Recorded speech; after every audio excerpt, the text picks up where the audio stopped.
Bonjour à tous. Alors aujourd'hui, on va parler de développement personnel, mais également de philosophie. Alors pourquoi je vais vous parler de ce sujet-là et pourquoi c'est important justement d'évoquer des sujets qui sont parallèles au développement personnel? Eh bien tout simplement parce que, comme je le remarque très régulièrement, beaucoup de personnes font l'erreur lorsqu'elles s'intéressent au développement personnel de ne regarder que le développement personnel en tant que tel. Et cette discipline est importante et a vraiment du sens si on s'intéresse à tout ce qui est autour et justement tout ce qui permet d'alimenter de façon concrète le développement personnel et son propre savoir vis-à-vis de tous ces concepts, de toutes ces théories-là. Et comment faire pour justement mieux comprendre ces théories-là? En regardant des exemples pratiques, en regardant son expérience personnelle, en regardant au niveau de l'histoire avec un grand H, tous les événements qui ont eu lieu, justement, ça permet d'avoir des informations dessus, et également sur la philosophie, car les philosophes ont déjà fait un travail de développement personnel bien avant que cette discipline ait été créée.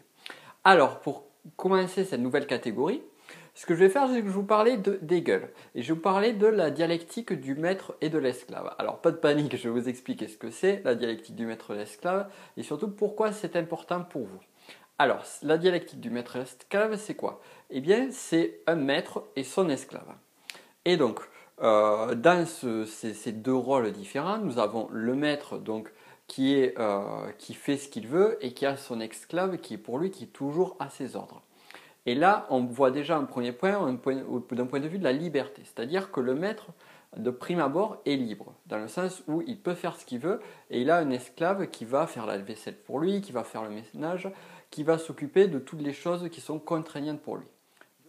Et de l'autre côté, nous avons l'esclave. Alors, par définition, l'esclave n'est pas libre. Et justement, on le voit puisqu'il est contraint aux ordres de son maître. Il ne pourra pas faire ce qu'il veut.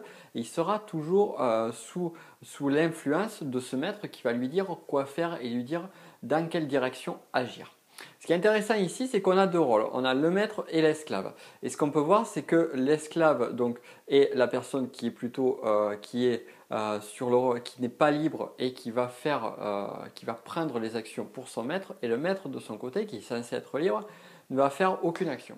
Cependant, ce qu'il est intéressant de voir, et c'est justement là où toute la dialectique d'Hegel prend son sens, enfin du moins une partie, puisque je ne vais pas vous parler de tout en détail, mais juste de ce point en particulier, c'est que l'esclave prend au fur et à mesure du temps le pouvoir. Je m'explique. Vous avez donc le maître qui est dépendant de son esclave. Il est libre parce qu'il n'est pas contraint par des choses pénibles, mais en même temps il est dépendant de son esclave. C'est-à-dire que s'il n'a plus son esclave, il est incapable de rien faire. Et de l'autre côté, on a l'esclave qui, au fur et à mesure du temps, justement, par la contrainte, par la dépendance qui est créée, devient petit à petit le maître, dans le sens où l'esclave a du pouvoir sur son propre maître. Si l'esclave ne fait rien, eh bien le maître n'aura rien. Et donc du coup, ça apporte un certain pouvoir qui petit à petit devient plus grandissant et il y a un jeu de pouvoir entre ces deux personnages. Et la dialectique va donc plus loin dans le sens où au final, celui qui est le maître qui est libre et l'esclave qui n'était pas libre, eh bien on voit que les rôles sont inversés, dans le sens où le maître ne devient plus libre parce que justement il est dépendant de son esclave. Et l'esclave, lui qui est donc sous les ordres de son maître, mais qui justement a de plus en plus de pouvoir, commence à accéder une certaine liberté, puisqu'il peut se permettre plus de choses. Donc c'est là qu'il est intéressant de voir cette dialectique du maître et l'esclave.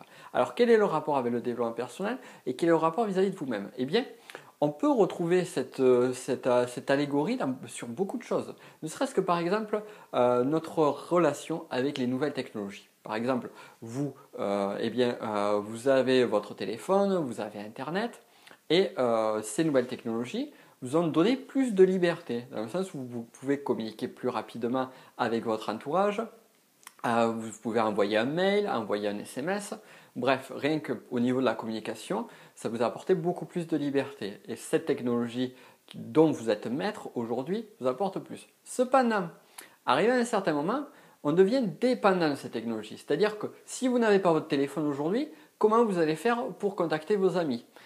Si vous ne pouvez pas envoyer vos mails, ou pire, si vous ne pouvez pas regarder vos mails pendant 2-3 jours, eh bien, si vous avez créé une dépendance, il se peut que ça vous manque et ça commence à vous bouffer. Un autre point aussi des dépendances, et un point que je vois énormément autour de moi et qui m'enrage justement parce que certaines, au niveau des nouvelles technologies, c'est de plus en plus poussé, c'est les notifications. Vous avez tout le temps votre téléphone qui va sonner, votre smartphone pour des nouveaux messages, pour peut-être des messages sur votre Facebook, sur votre Twitter, sur les messages des mails, les notifications de mails, ce qui fait qu'au final, là où on était actif et où on avait des outils qui nous permettaient d'avoir une liberté, on devient esclave dans le sens où si de suite je ne vais pas voir quelle est la notification, si je ne vais pas voir de suite quel a été le nouveau mail, quelle a été la nouvelle notification, le nouveau SMS que j'ai reçu, eh bien je me sens mal à l'aise et j'ai besoin de ça. J'ai besoin, je deviens dépendant. Donc je ne suis plus libre, je deviens esclave de ces nouvelles technologies qui à la base étaient censées me donner de la maîtrise. Alors comment faire? Donc là déjà je vous ai donné des idées, c'est une réflexion large puisqu'elle n'est pas juste liée aux technologies mais elle est liée à beaucoup de choses sur lesquelles vous avez créé une dépendance. Ces choses-là qui au début semblaient vous apporter plus de liberté mais qui aujourd'hui vous donnent plus de dépendance. Alors l'idée ici pour justement vous aider dans ce sens-là et pour vous donner un conseil d'un point de vue développement personnel, c'est de prendre conscience de ça, de ce rapport et arriver à retourner le rapport. C'est-à-dire qu'au niveau des technologies, si vous sentez que vous avez une dépendance, que vous êtes devenu esclave, eh bien reprenez le contrôle, redevenez maître, redevenez indépendant. Essayez de vous libérer petit à petit de cet esclavage et de ces contraintes-là. Donc pour prendre le contrôle, il faut justement prendre une initiative et lancer de nouvelles choses. Alors de nouvelles choses, ça peut être quoi? Ça peut être par exemple, pour reprendre le cas des nouvelles technologies, ne pas regarder ses mails tous les jours, peut-être regarder ses mails tous les 2 jours. Ou au niveau de vos notifications, enlever toutes vos notifications. Rien que ça, au niveau de l'efficacité, ça va vous aider énormément. Mais également, comme on peut le voir, comme certaines personnes l'ont remarqué, lorsqu'elles ne regardent pas les mails pendant 1 jour, 2 jours, ou ne vont pas sur Facebook pendant 1 jour, 2 jours, les premiers jours sont assez difficiles. Pour l'avoir justement testé ça, justement essayer de réduire au maximum et de ne plus regarder les réseaux sociaux pendant quelques semaines, j'avais fait un défi dans ce sens-là. Et bien au début, le premier ou second jour, ça peut être un peu difficile, mais au bout d'une semaine, on se sent libéré. Et cette liberté-là, lorsqu'on revient vers ces objets qui étaient ces objets qui nous avaient rendus esclaves, eh bien on reprend la maîtrise, on reprend le contrôle et on redevient plus libre. Et notre rapport entre justement maître et esclave, entre l'objet de notre esclavage, l'objet de notre addiction et ce que nous sommes, va totalement changer. Il va changer dans ce sens-là. Donc voilà, en résumé, voilà l'idée générale pour la dialectique du maître et de l'esclave et surtout comment vous pouvez l'appliquer au quotidien dans votre vie. Voilà, donc si cette vidéo vous a intéressé, si vous voulez que je continue à creuser d'autres concepts de philo, il y en a énormément et j'ai beaucoup de choses à vous dire dans ce sens-là et justement pour vous aider positivement, eh bien n'hésitez pas à me le dire tout simplement. Et pour aller plus loin, ce que je vous invite à faire pour avoir d'autres conseils et d'autres vidéos, c'est tout simplement vous abonner à ma chaîne YouTube. Vous avez le lien donc juste en dessous de cette vidéo. Et quant à moi, je vous dis comme toujours à très bientôt pour de nouveaux conseils et pour de nouvelles vidéos. Passez une bonne journée et à bientôt.